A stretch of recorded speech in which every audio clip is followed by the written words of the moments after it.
Well, President Trump has a boatload of new policies and executive actions in his first week in office. He's been busy. While he is still assembling his team, he is also already making some major changes to the federal workforce. Doug Luzader joins us live with the very latest from Washington.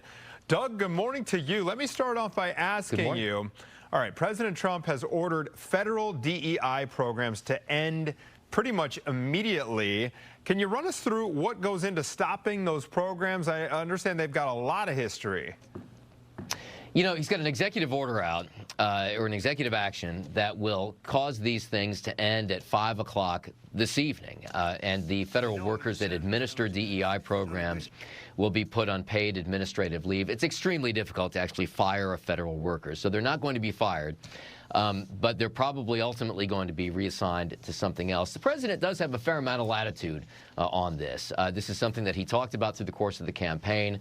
It's obviously not without controversy, but the president is moving forward on this today. Yeah, it seems like there are a lot of things we were talking about earlier where some have to go through other channels and some, you know, he's swipes the pen and it's done. So here in Chicago, let's talk about the possibility of ICE raids. So far, we haven't heard of any reports of anything happening.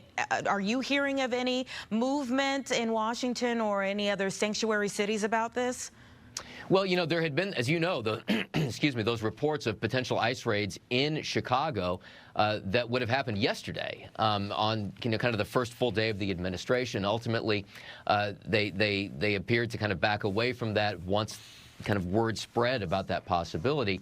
It does look like there are some actions being undertaken by federal law enforcement agencies, though, to go after a number of illegal immigrants. They're obviously prioritizing those who are accused of another crime as well.